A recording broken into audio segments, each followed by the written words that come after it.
احسن 7 طرق عشان تضيع بيهم رمضان. 1. لو قررت ان انت تضيع رمضان هيبقى عندك وقت تتفرج على 4-5 مسلسلات من ال70 مسلسل اللي عاملينهم. يا جماعه الناس عدها العيد صراحه، عاملين مجهود كبير ومليارات اتصرفت، مليارات.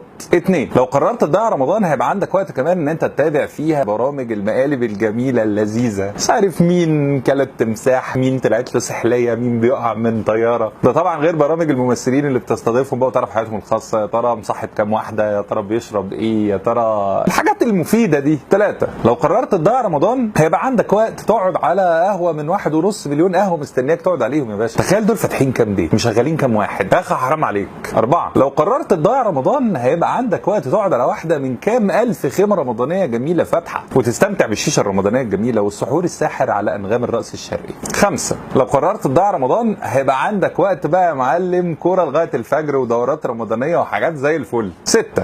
لو قررت تضيع رمضان ممكن تاكلوا كل اللي انتوا عايزينه. دوس بقى يا معلم واكلات رمضان الخاصه، كنافه نوتيلا، كنافه بالمانجا. بيقول لك يا معلم السنه دي هنزلوا البسبوسه بالمانجا، لا حول ولا قوه الا بالله. 7. ودي خاصه بيكي بقى يا ست الكل، لو قررت تضيع رمضان هيبقى عندك وقت تتابعي كل شيفات الدنيا اللي بيجوا في رمضان، والوزه المحشيه بطه والقطه المحشيه وزه والحاجات الجميله دي كلها، وتخش ان شاء الله كده من صلاه الظهر تطلع لنا بعد صلاه المغرب. خلونا نتكلم بجد شويه. الشيطان في القرآن قال: وقال لأتخذن من عبادك نصيبا مفروضا ولأضلنهم ولأمنينهم ولآمرنهم فليبتكن آذان الأنعام ولآمرنهم فليغيرن خلق الله. من أهم أهداف الشيطان هي تغيير خلق الله، ومن أخطر تغيير ممكن يحصل في خلق الله هي تغيير ده، تغيير عقلك ومفاهيمك، إنك تشوف الغلط صح. كلنا عارفين إنه في رمضان مرضة الشياطين بيسلسلوا، والمرضى يعني الكبار، علية القوم يعني. بس الصراحة الشيطان لعبها صح، ما بقاش محتاج يكون موجود أصلا، هو غير معنى رمضان في عقولنا. فرمضان بدل ما كان هو شهر العبادة وشهر القرب من الله وشهر التغيير، بقى رمضان شهر المسلسلات، برامج المقالب، برامج الممثلين، شهر القهاوي والخيم الرمضانيه، شهر الدورات الرمضانيه، وشهر الحلويات المخصوصه اللي ما بتنزلش غير فيه، وشهر الاكل والبطن والرزع، لازم ناكل لغايه ما نموت.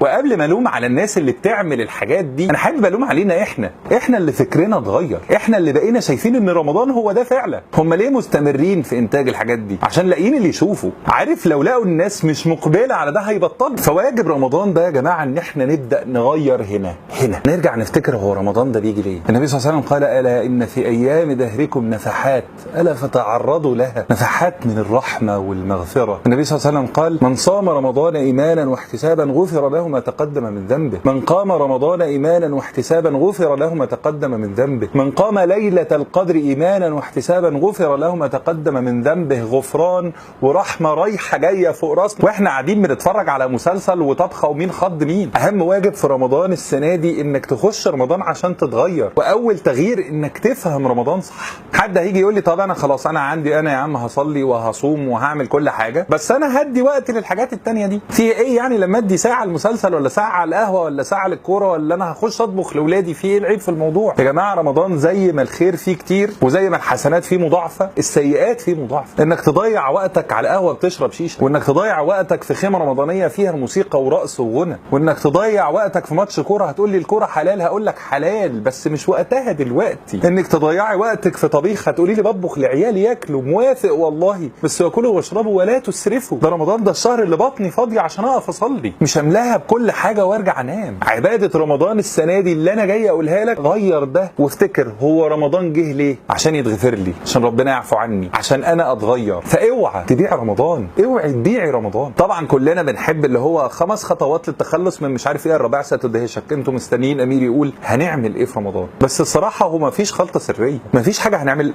فنتغير. السر جواك انت، السر جواكي انت. عايزين تتغيروا؟ اختاروا طاعه واختاروا معصيه معينه عايزين تبطلوها، داوموا على دي وبطلوا دي، وقولوا يا رب بعد رمضان هنفضل على كده. احب الاعمال الى الله ادومها وان قل. قرارك هو الخلطه السريه، فخد قرار دلوقتي قولي كده: مش هبيع رمضان، مش هبيع رمضان. ما ينفعش يعدي المره دي وما يتغفرليش. النبي صلى الله عليه وسلم دايما في الصلاه كان يقول لهم: صلوا صلاه مودع، وكأن دي اخر صلاه ليك.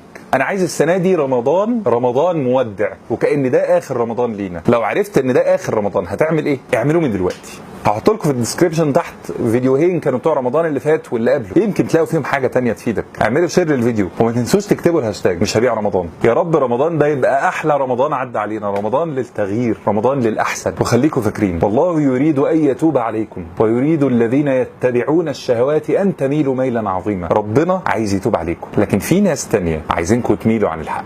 مش هنبيع رمضان. جزاكم الله خيرا، اني احبكم في الله. السلام عليكم ورحمه الله وبركاته. هوب استنى ما تقفلش، ان شاء الله في رمضان استنوني، هنقدم برنامج هيعجبكم ان شاء الله، وبرده 7 اسمه قواعد الحب ال7. بنتكلم عن ايه قواعد حب ربنا ال7. ان شاء الله هيعجبكم، استنوني في رمضان هنا على الصفحه. السلام عليكم.